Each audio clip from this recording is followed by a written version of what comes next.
Olá, meus amigos, minhas amigas, seja bem-vindo ao E aí Tem Cobertura. Qual que é o tema hoje, né? Então, a gente está numa época que, infelizmente, a gente recorda de algumas situações, né? Então, 25 de janeiro de 2019, a gente recorre e lembra, infelizmente, de uma fatalidade, né? Em Minas Gerais, do rompimento da barragem lá de Brumadinho. Assunto já bem estressado, conversado, né? E, enfim, encaminhado.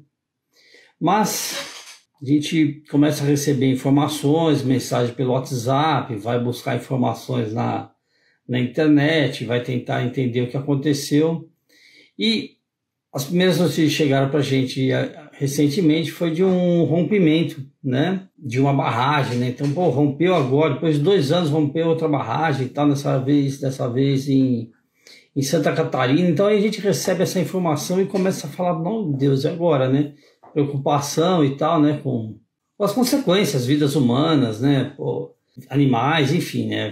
Toda aquela preocupação e acende aquele pânico que nós brasileiros, né? Acho que o mundo inteiro viveu em 2019. Mas graças ao bom Deus, em 21 a gente percebe que isso foi um acidente mesmo, devido a uma sequência de chuvas, né, na região sul do país, fortes chuvas e tal. Isso é uma interpretação que eu estou fazendo, eles estão analisando as causas ainda.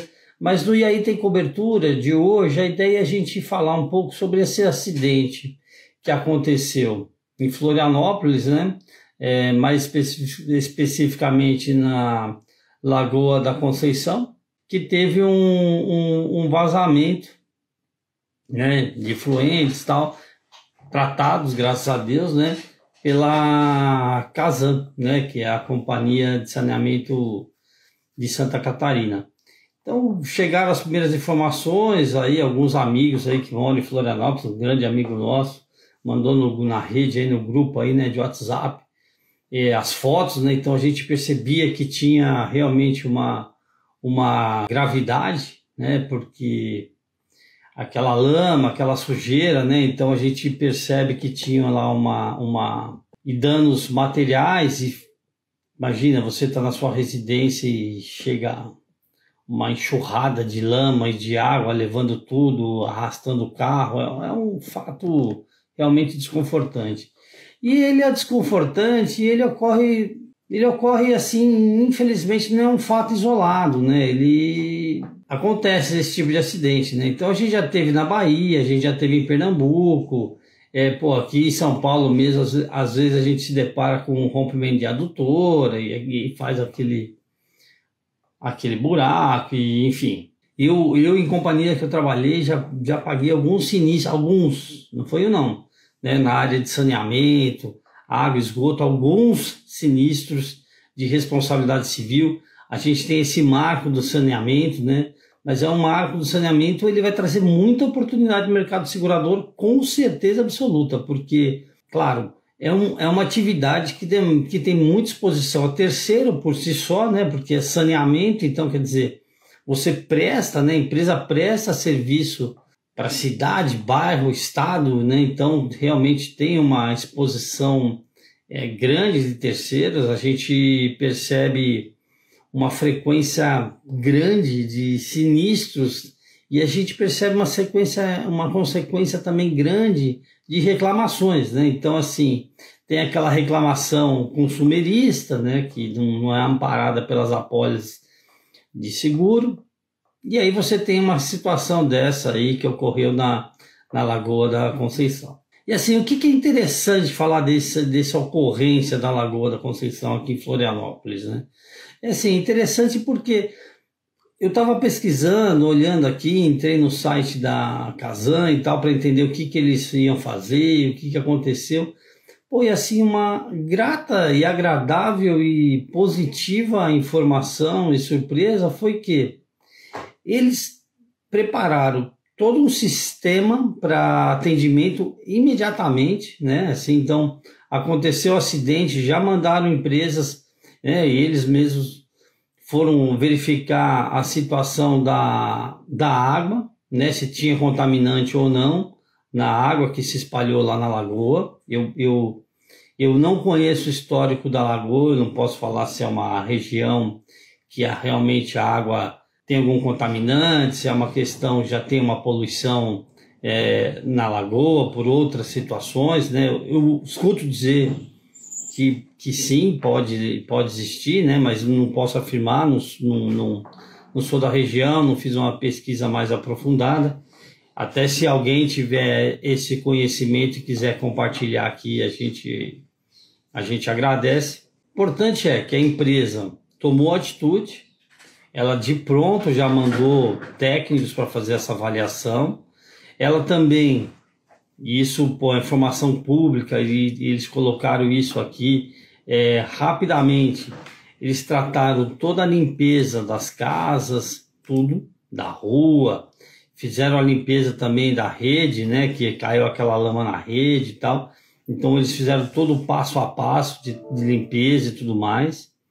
E também eles publicaram, né, aqui uma informação, né, abriram uma data para as pessoas reclamarem, apurarem o prejuízo, mais ou menos, que eu vi aqui, uns 3 meses para fazer isso. Eu acho que 3 meses é um prazo bem coerente, né, para esse tipo de dano. Quer dizer, você consegue em 3 meses apurar os seus danos, né? Então isso é um fato bem relevante que eles colocam à disposição.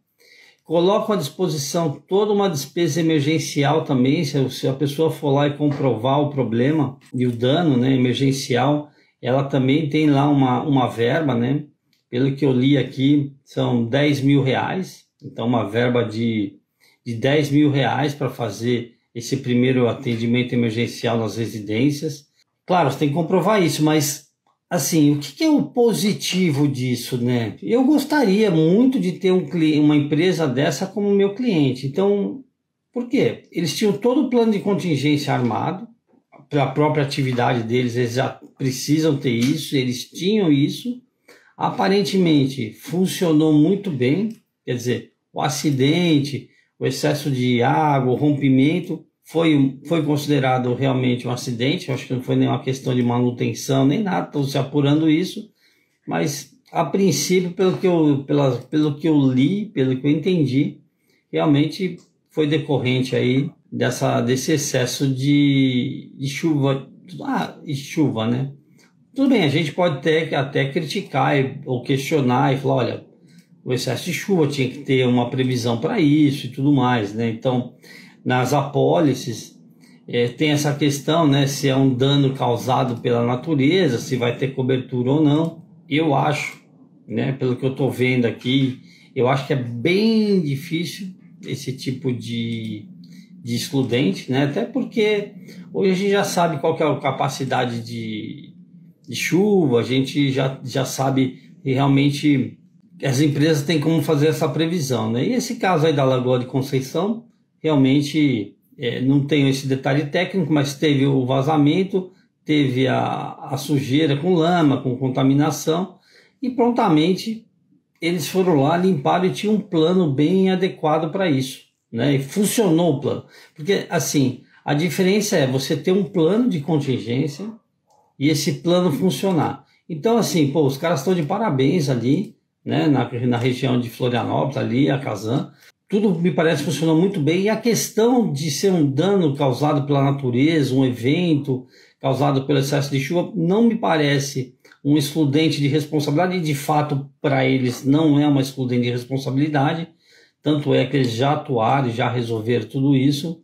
Vai ter discussões aí, os colegas aqui do mercado segurador, né, que a gente tem um grupo, e começa uma discussão, e aí um dano ambiental, né, dano ambiental, pelas apólices que eu já subscrevi durante a minha carreira e tudo mais, e ainda subscrevo e participo de alguns editais, eu vejo o seguinte, esse dano por água, essa lama, mesmo que tenha lá uma área de tratamento, né, uma ETE, alguma coisa assim, esse rompimento ele não chega a ser um dano ambiental, né, coberto por uma apólice ambiental. Se tiver essa possibilidade, essa apólice contratada, seria muito interessante.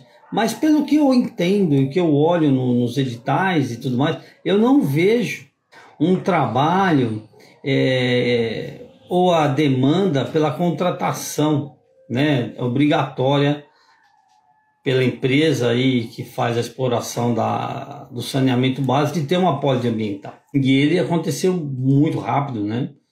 Não levou 72 horas para ficar vazando ali e tudo mais. O poluição súbita dentro da responsabilidade civil ele tem que começar e terminar em 72 horas. Maravilha? Nesse caso aqui que a gente está falando lá em Florianópolis, Lagoa da Conceição, me parece sim que começou e terminou em 72 horas. Então a gente não tem que falar em poluição gradual e tudo mais.